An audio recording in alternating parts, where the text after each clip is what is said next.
Oi pessoal, tudo bem com vocês? Pronto para o nosso último encontro? Gostaram da aula anterior? Nós falamos assim, dos detalhes da ferramenta da qualidade, muito útil a vocês, né? E vamos continuar com esse tema. Nosso objetivo nessa quarta e última aula será dedicar mais um tempo para detalhamento daquelas ferramentas da qualidade que a gente considera essencial para o dia a dia de vocês aí, enquanto técnicos de segurança no trabalho. Esse detalhamento ele vai ser muito parecido com a dinâmica que fizemos na aula anterior. Nós vamos exibir um conteúdo através dos slides, né? Falaremos sobre o GUT, a folha de verificação, o diagrama de causa e efeito, né? O 5W1H e o PDCA. Em seguida, nós vamos falar um pouco mais sobre algumas ferramentas que não exploramos nos slides, sem adentrar em muitos detalhes, né? Estratificação, gráfico de Pareto, né? Mas nós poderemos, se necessário, complementarmos as explicações através de análise e resposta dos comentários que vocês postarem nos fóruns. De qualquer modo, as ferramentas que serão mais úteis a vocês serão detalhadas, podem ficar tranquilos quanto a isso. Olha, essa parte da aula não consta do caderno da disciplina, ok? Mas eu vou disponibilizar os slides que a gente está utilizando e também uma apostila, um material complementar muito interessante. Bom, vamos então aos slides? Bom, neste primeiro slide está o título do que vamos estudar, né? Ferramentas da qualidade, uma continuação. Como lhes disse, nós vamos mergulhar em algumas ferramentas administrativas da gestão da qualidade para que vocês possam manuseá-las na prática do trabalho técnico e segurança do trabalho. Vamos então ao segundo slide. Aqui nós já vamos direto para a ferramenta GUT e sua forma de aplicação. Mas primeiro eu vou explicar a vocês o que é esse tal de GUT, né? A sigla tem o seguinte significado. O G do GUT é gravidade, o U é urgência e o T é tendência. Vamos definir melhor isso, gente. Gravidade é uma situação que, se não for resolvida, vai trazer prejuízos, impactos negativos expressivos para uma organização, para uma empresa. Já urgência significa que é uma situação de vida ou morte. Tendência, por sua vez, quer dizer que, se o problema não for resolvido, ele poderá se agravar consideravelmente. Ou seja, ele tende a piorar, tende a agravar. Bom, vamos lá ao terceiro slide. Vamos exemplificar o GUT, né? Temos no slide aí uma tabela, né? Na primeira coluna a gente tem a descrição de alguns problemas que vamos chamar de problemas A, B, C e D. Nas três colunas seguintes nós temos um valor médio, né? Em termos de gravidade dos problemas, de urgência dos problemas e tendência dos problemas. Essas notas estão de 1 a 5. Foram classificados levando-se em consideração os pontos que eu comentei com vocês anteriormente. Grave, aquilo que, se não for resolvido, trará prejuízos consideráveis. Urgente, situação de vida ou morte. E tendência, se não resolver, a coisa tende a agravar. Na quinta coluna dessa tabela, nós temos um resultado final. Esse resultado final é fruto da multiplicação das notas que foram dadas em termos de urgência, de gravidade, urgência e tendência.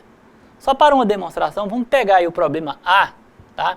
Ele teve nota de gravidade 4, né, de urgência 5 e de tendência 4. Então, multiplicando esses números, né, 4 vezes 5 vezes 4, nós temos 80. Então, 80 é o resultado final do GUT para o problema A. Vocês podem fazer a mesma continha, né, para os demais problemas. E vejam que a última coluna traz nível de importância. Quanto maior o resultado da quinta coluna, mais importante é o problema. E já sabemos por outras aulas que tivemos que devemos priorizar a solução dos problemas mais importantes, mais impactantes. Dessa forma, o problema C, ele obteve a nota 100, o resultado 100 na quinta coluna e deve ser priorizado quanto à solução. Por outro lado, o problema D é pouco relevante e pode ficar para um segundo momento. Vamos agora, minha gente, para o slide 4. Aqui nós vamos explorar a ferramenta que se chama folha de verificação. E o que seria essa tal folha de verificação? A definição de folha de verificação é a seguinte: trata-se de um formulário de coletar dados, né, de fácil entendimento e usado para responder a seguinte pergunta: com que frequência certas coisas ou certos problemas ocorrem? É o ponto inicial, gente, da análise de processo e solução de problemas, porque transforma opiniões em fatos. Aliás, eu iria além, eu diria que transforma opiniões em fatos e dados. Você se lembra na gestão da qualidade total que devemos tomar decisões racionais baseadas em fatos e dados, né? Vamos aí agora para o quinto slide. Aqui nós vamos aprender a aplicar a folha de verificação. Devemos, turma, estabelecer o que deverá ser observado, quais os dados serão necessários coletar, como será a classificação desses dados, período de coleta e o método de se coletar os dados. Elabore um formulário claro, tem que ser elaborado um formulário claro, de fácil manuseio, tomando cuidado de se checar se todas as colunas estão com títulos claros, se há espaço suficiente para as pessoas anotarem os dados com a mínima possibilidade de errar, né? Ou registrar informações ou interpretar informações registradas de maneira incorreta, né? Você deve fazer um teste com o formulário para descobrir eventuais problemas antes de colocar esse instrumento para ser utilizado em larga escala por outras pessoas. Treine quem for coletar os dados e interpretá-los, uma compilação. Procure coletar os dados de forma bem honesta, sem querer camuflar, sem querer esconder informações. Se algo for feito de forma desonesta nessa fase, ou errada, né, todo o trabalho analítico posterior será muito comprometido. Corre-se o risco até de fazer um diagnóstico errado, ou propor ações totalmente descabidas, né? Vamos em frente, turma. Agora nós iremos ao sexto slide. Aqui temos diversas perguntas que deverão ser feitas para aplicar corretamente essa folha de verificação. Primeiro, pergunte o que se vai verificar, quantas vezes ao dia se vai averiguar, quando verificar, quanto verificar, quem vai fazer essa verificação, onde e como se verificará. Bom, vamos ao sétimo slide? Nesse slide nós temos informações importantes sobre a folha de verificação em termos de conteúdo. Está estabelecido o que observar, que no caso aí é erros de digitação do departamento A, né? Em seguida vem os dados a serem coletados, que são a totalização de erros devido à tabulação, né? Palavras erradas, pontuação, omissão de palavras, números errados, numeração de páginas e tabelas erradas. Tem a totalização geral por erro e a totalização geral por dia. Só antes de irmos adiante, eu queria explicar a vocês que tabulação, que a gente citou anteriormente, na linguagem moderna computacional, é equivalente à formatação de texto, ok? Esse termo tabulação era muito usado na época em que se usava máquinas de datilografia, o que para muitos de vocês deve ser equipamento até desconhecido. Próximo tópico é a definição do período de coleta. Ficou definido março, nos dias 1, 2 e 3, para se fazer a coleta de dados. Vejam que o método também foi especificado. Será totalização geral por erro dia ou erro diário. Agora nós vamos ao oitavo slide. Neste slide nós temos o formulário pronto, com os dados coletados. Vai ficar muito mais fácil para vocês entenderem. Vejam que no dia 2 de março foi registrado o maior número de erros de digitação. Foram 35 erros. O maior número de erros de digitação que foi observado foi pontuação, com 40 casos. Interessante e simples essa ferramenta, não? Vamos agora ao nono slide. Nós vamos conhecer agora uma nova ferramenta, talvez uma das mais importantes para vocês que são técnicos, que serão, né, técnicos de segurança. Estamos falando do diagrama de causa e efeito, ou como ele é mais comum e mais conhecido, né, o diagrama de espinha de peixe ou o diagrama de Ishikawa, em homenagem ao idealizador da ferramenta, que é o Karou Ishikawa. A questão de se chamar comumente de diagrama de espinha de peixe é pelo fato de que, ao estruturá-lo, ele fica muito parecido realmente com espinha de peixe. Nós vamos definir essa ferramenta para vocês. O diagrama de causa e efeito, ele foi desenvolvido para representar a relação entre o efeito e todas as possibilidades de causas que possam contribuir para esse efeito. E a finalidade desse diagrama de causa e efeito, gente, vocês sabem qual seria? Bom, ele serve para demonstrar todos os fatores que afetam o processo e que estejam contribuindo para o baixo desempenho. Serve para a gente investigar causas de um determinado efeito de forma organizada e ampla. Nós vamos ao 10º slide para aprofundarmos um pouco nessa ferramenta. Aqui nós temos o esqueleto desse diagrama, a estrutura dele, né? Temos um quadro maior com as causas, né? E à frente outro com o efeito que seria o resultado. Percebam que no quadro das causas existem diversos quadradinhos com informações. Matéria-prima, método, máquina, mão de obra, meio ambiente e medida. Isso é porque geralmente as causas relacionadas a um efeito, a um determinado problema, né, eles estão distribuídos, né, entre método, mão de obra, meio ambiente. Eu vou dar um exemplo para que vocês entendam melhor. Suponha que vocês tiveram um determinado defeito indesejado. Por exemplo, vocês chegaram atrasados na polo aí para o curso. Então vamos examinar as causas, né, desse problema dentro da metodologia do diagrama de causa e efeito. Nós vamos começar investigando as causas que poderiam estar ligadas à máquina. Então é possível que o carro que vocês vieram para a polo tenha dado um defeito, ou seja, um defeito no veículo levaram vocês ao atraso, chegada na polo. Quanto ao fator meio ambiente, pode ser que tenha chovido e a chuva tornou o trânsito lento, retardando a chegada de vocês. E assim por diante. O atraso de vocês na chegada à polo para o curso, que é o efeito indesejado, né? Então ele teve como causas quebra do veículo ligada ao fator máquina e chuva ligada ao fator ambiente. Esse é apenas um exemplo bem simplório, ok, gente? Ele pode e deve ser melhor formatado numa análise sobre um problema real, né? Nós vamos agora ao 11º slide. Nesse slide nós temos um diagrama de causa e efeito com algumas subdivisões dos fatores matéria-prima, máquina, medida, meio ambiente, método e mão de obra. Isso facilitará vocês entenderem o que classificar como causas ligadas a esses fatores. Por exemplo, ao fator meio ambiente você poderá atribuir questões ligadas ao clima. Quanto ao fator matéria-prima, você poderá associar questões ligadas aos fornecedores, atraso fornecedor, matéria-prima de má qualidade. O efeito também pode ser o não cumprimento de alguma meta estabelecida. Bom, vamos em frente, minha gente. Agora é a vez de explorarmos o conteúdo do 12º slide.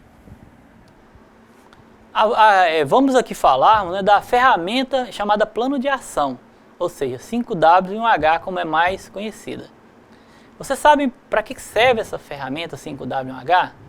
Bom, depois que você já analisou as causas de um determinado problema, conforme nós já vimos, né, e já classificou por ordem de prioridade, né, com o uso aí de ferramentas como diagrama de causa e efeito, brainstorm, GUT, né? Agora é hora de estabelecermos ações para bloquear as causas desses problemas e evitar que eles incidam, né? A definição do plano de ação, o 5W1H, é a seguinte: é um plano feito a partir de 6 palavras em inglês, né? Sendo 5 iniciadas pela letra W e 1 com a letra H. Mas que palavras são essas, né? Nós vamos a ela. A primeira é a palavra what, que quer dizer o que. A segunda é who, que quer dizer quem. A terceira é when, que quer dizer quando. Where, que quer dizer onde. E o why, que quer dizer por quê. E tem o how, que quer dizer como, né? Essa ferramenta pode ainda utilizar um outro H, ficando assim 5W e 2H. E quando é que se acrescenta esse segundo H? É quando se quer saber o valor que está sendo gasto para a realização de cada ação. Esse segundo H seria o how much, ou quanto custa. Em síntese, o plano de ação, o 5W1H, o 5W2H, serve para planejar atividades com vistas a resolver alguma questão, né, algum problema no ambiente de trabalho, né? Então nós vamos passar o slide para o 13º slide. Veja nesse slide, gente, que fica agora muito mais fácil nós visualizarmos a eficácia dessa ferramenta 5W1H. Temos aí no cabeçalho o problema a ser resolvido, ou seja, deseja-se reduzir o prazo de resposta em 10%, prazo de resposta de alguma correspondência, de alguma solicitação. E no quadro abaixo nós já temos tudo o que será feito, como será, quando e por quem. Se não for feito algo assim como eu estou mostrando para vocês, com responsabilização de pessoas, quem vai resolver os problemas, prazos, a coisa cai no esquecimento.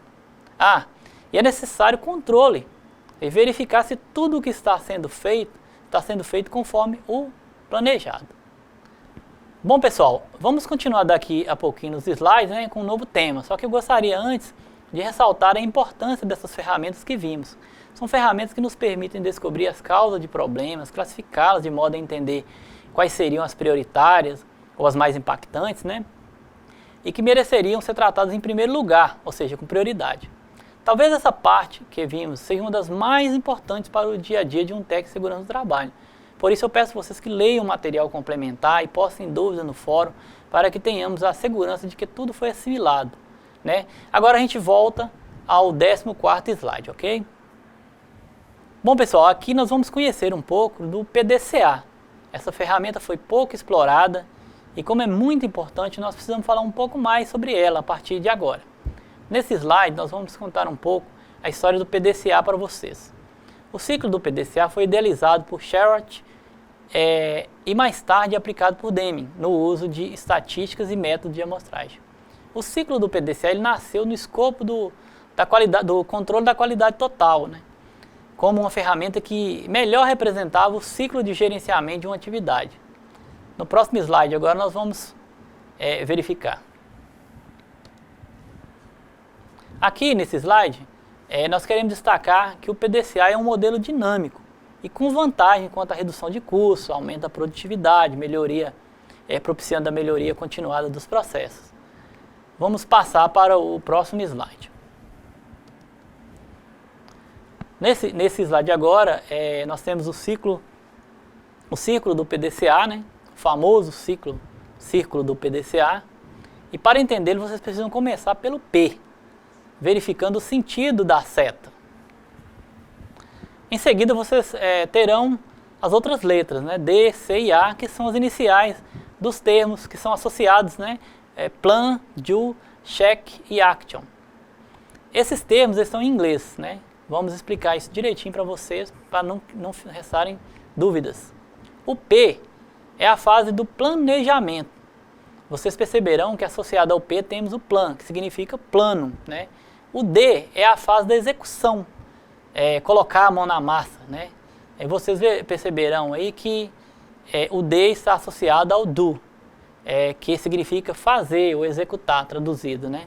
O C é a checagem, é o controle, né? Também está associado com a expressão em inglês check, que traduzido significa verificar. É nessa fase, né, que se verifica se o D, né, a parte de execução, foi feita conforme o planejado na fase P. Né? Se planejou na fase P e executou no D e agora estão checando se tudo foi feito conforme o planejado. Na fase do C, verifica-se também quais foram os resultados obtidos com essas ações implementadas. A última fase, que é o A, significa agir corretivamente, né? O action. Costuma aparecer também em inglês, né? Action, conforme eu falei agora. E vocês sabem o que seria isso? Bom, como na fase do C, né? Foi checada se as ações implementadas foram feitas conforme planejado e se surtiram o efeito, é possível que algo não tenha saído conforme planejado. Então é nessa fase do action que vocês vão atuar corrigindo esses rumos, atuando, ajustando, por exemplo, no caso, dando um exemplo, as velas do barco, né? Vamos assim dizer, para que as coisas retornem ao curso normal. Vamos agora mudar para o 17º slide. Bom, nesse slide nós vamos comentar, né, alguns pontos referentes a essa fase do P, do PDCA, ou seja, a fase do plano, do planejamento. P é planejar, como já dissemos, né? E o mais importante nessa fase do PDCA é estipular os objetivos e determinar os procedimentos, os planos, né, os programas para alcançar esses objetivos. Tá aí, minha gente, uma dica preciosíssima. Antes de você pensar em planejar, chegar a algum lugar, você precisa saber onde você quer chegar, né? Do contrário, você vai ficar deixando a vida e levando vocês. Existe até uma frase, cujo autor eu não me lembro o nome agora, que diz o seguinte: o vento só sopra a favor de quem sabe onde quer chegar. Dá para interpretar essa frase no sentido de que, primeiro, você precisa saber, de fato, o que deseja, onde quer chegar, qual o objetivo a atingir. Do contrário, jamais conseguirá chegar a algum lugar. Você deve procurar responder a algumas perguntas nessa fase do P. Quais seriam essas perguntas? Qual é o meu objetivo? Qual o prazo para implementar as ações necessárias para atingir esse objetivo? Quanto devo gastar com isso? Suponham, meus alunos, que vocês decidam comprar uma motocicleta, por exemplo. Olha aí, vocês já têm um objetivo, adquirir uma motocicleta. Agora é hora de você pensar como fazer isso, né? Seria o plano de ação. Esse plano pode conter ações como: vou reservar 20% do meu salário, ou então vou fazer um consórcio, coisas desse tipo. Só que precisa estabelecer prazo, senão nunca se inicia a reserva do dinheiro e você ficará sonhando eternamente com essa motocicleta. Vamos mudar de slide, então, para a gente continuar aí com o passeio pelo PDCA. Agora nós vamos falar um pouco do DO, né, da fase do D, que significa executar. Aqui tudo que você planejou deve ser colocado em prática, pôr a mão na massa, né? O plano de ação que você elaborou para comprar a moto, por exemplo, agora precisa acontecer. É hora de vocês pegarem os 20% dos salários, reservar, começar a pagar um consórcio, foi essa estratégia utilizada, né? Nesse slide é dito que enquanto o planejamento é voltado para a eficácia, a etapa de execução é voltada para a eficiência. Isso quer dizer o quê? Que na fase do planejamento você está pensando no resultado. Eficácia tem a ver com resultado. Agora, no momento em que você começa a executar as ações, o pensamento é na eficiência, em fazer da forma como você planejou. Eficiência é fazer as coisas conforme foi planejado. Pode ser que mesmo que você faça tudo certinho, né, conforme planejado, ou com eficiência, o resultado pode não ser o esperado. Mas aí a falha foi na fase do P, ou seja, você planejou de forma ineficaz, sem eficácia. Entenderam, gente? Vamos continuar nossa conversa agora, a partir do 19º slide. Nós entraremos agora na fase do C, ou do cheque. É o momento de checar, né? É o momento da gente controlar, é o momento de você tirar o extrato da conta para ver se os depósitos mensais estão ocorrendo, dentro do exemplo que eu dei, né? Afinal, você tem o objetivo de adquirir a motocicleta, né? Então, se você planejou isso na fase do P, você começou a fazer isso na fase do D, só que para ter certeza de que no horizonte que você planejou, dentro de 1 ano ou 2, por exemplo, o dinheiro será suficiente, é necessário checar, controlar, averiguar se tudo está ocorrendo conforme planejado. Nessa fase você avalia tudo isso. Talvez você descubra que precisará juntar mais que 20% do salário, porque a motocicleta subiu um pouco, sabe? No slide temos a informação de que nessa fase se compara os resultados. Fala também da listagem de efeitos secundários, quer dizer, que você precisa ficar atento aos efeitos colaterais. No exemplo da compra da motocicleta, um efeito colateral poderia ser, por exemplo, a perda do emprego, a elevação do preço da motocicleta. Esses efeitos costumam fazer com que o plano precise ser refeito, flexibilizado. Ainda nesse slide, gente, consta que se você tiver planejado resolver um problema, é nessa fase que é hora de você verificar se de fato foi resolvido, se a causa foi bloqueada adequadamente, né? Agora nós vamos ao último slide. Aqui nós temos a última fase do PDCA, que é o action, né? De atuar corretivamente. Aqui é hora de ver o que foi encontrado na fase do cheque e que ensejará alguma correção de rumo, né? Um exemplo que eu tenho usado é você ter chegado à conclusão de que ao invés de economizar 20 por mês, será necessário economizar 22 ou 25, porque você percebeu pelas projeções, né, que ao final do prazo que você estipulou a comprar essa moto, o valor que será reunido será insuficiente. De repente você não contou com o pagamento de alguma coisa extra aí, né? Ok? Bom, passemos agora a falar das ferramentas não exploradas assim detalhadamente nos slides, mas que é interessante que vocês entendam ao menos o conceito, né? Vamos então falar de uma ferramenta muito importante chamada estratificação. Vocês sabem, tem ideia do que quer dizer? Suponha que vocês estejam diante de um problema qualquer e precisem encontrar as causas ou as origens do problema. E mais, você quer organizar essas causas de modo a saber qual que seria a mais relevante para a priorização. Lembre-se, essa aqui é mais uma ferramenta de análise de problema, né? Já falamos de outras, como GUT, diagrama de causa e efeito. É você que decidirá na prática qual seria a melhor ferramenta para o caso que se apresenta, né? Estratificar, meus caros, significa desdobrar algo em partes mais específicas, partes menores, até que se consiga chegar ao ponto que é fundamental. Eu vou dar um exemplo de estratificação para que não reste dúvida. Suponha a situação em que vimos anteriormente da ferramenta folha de verificação. O problema que eles tinham na empresa eram erros de digitação em um determinado departamento lá. Não sei se vocês estão lembrados. Pois bem, eles estratificaram o problema encontrando pedaços menores, né? O erro de digitação ele era composto de quê? De palavras erradas, problemas de pontuação, etc, né? Lembre-se que eles coletaram dados e a conclusão foi de que aconteciam mais problemas de pontuação. Foram 40 casos de erros nos 3 dias de observação. Com essa estratificação ficou mais fácil, porque agora eles sabem que aspecto, que causa mais contribuiu para o elevado número de erros. Se eles atuarem em treinamento sobre pontuação para as pessoas que redigem correspondência, certamente haverá forte redução no número de erros de digitação. Entenderam, gente? Posso dar um exemplo de estratificação também na área de vocês. Suponha que haja muitos acidentes, né, de motocicletas numa empresa que você seja um técnico de segurança, por exemplo. Pode ser uma empresa, vamos dizer assim, de encomenda, de entrega de encomendas, como motoboys, né, trabalhem com motoboys. Fazendo uma estratificação, observando os dados de um ano, por exemplo, vocês poderiam constatar que aconteceram 20 acidentes. Desse total, 12 foram por colisões, 5 derrapagens e 3 estouro de pneus. Vejam que essa estratificação ela já lhes possibilitará entender melhor o problema dos acidentes. Ficou claro que você precisará pensar em ações para resolver a questão das colisões em primeiro lugar. A estratificação ela pode ser feita de várias maneiras, tudo vai depender da necessidade de momento, mas é uma ferramenta muito boa. Com a estratificação você pode elaborar um gráfico de Pareto para uma apresentação em reunião da empresa, ganhando muitos créditos com as chefias suas. Bom, como falei de gráfico de Pareto, ainda há pouco, né, tenho certeza que vocês ficaram curiosos para saberem do que a gente está falando. Então vamos comentar dessa ferramenta chamada gráfico de Pareto para que vocês possam conhecê-la melhor. Na verdade, o gráfico ele tem o objetivo de facilitar a visualização de informações que você estratificou, conforme falamos anteriormente. O gráfico ele é muito valorizado pelos gerentes de empresas, né, alta direção. Lembram que ainda há pouco nós falamos, demos um exemplo na ferramenta de estratificação de uma situação em que vocês, como técnico, poderiam se deparar? Lembram disso?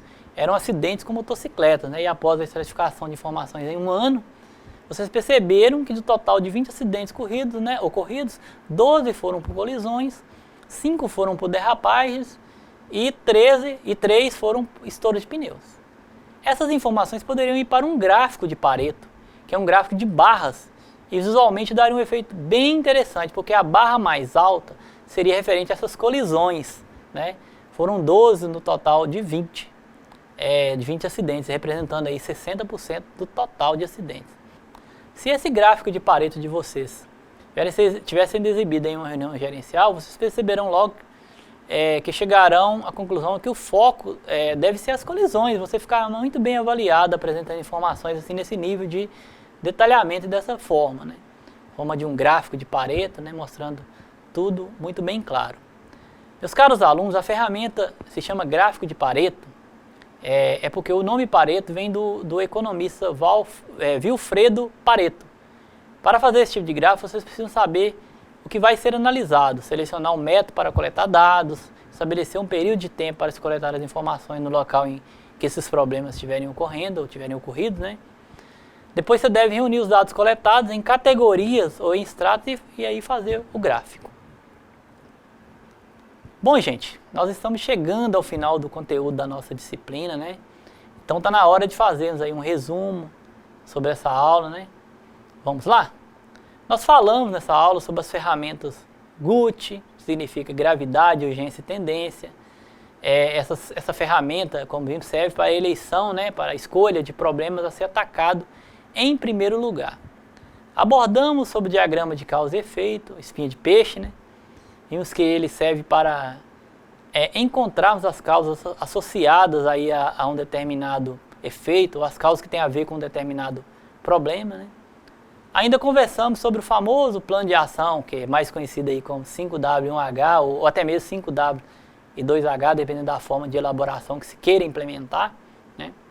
Falamos sobre o PDCA, passando por cada um dos estágios. Vimos que o P significa planejamento, planejar, o D significa agir, o C significa checar e o A significa agir corretivamente.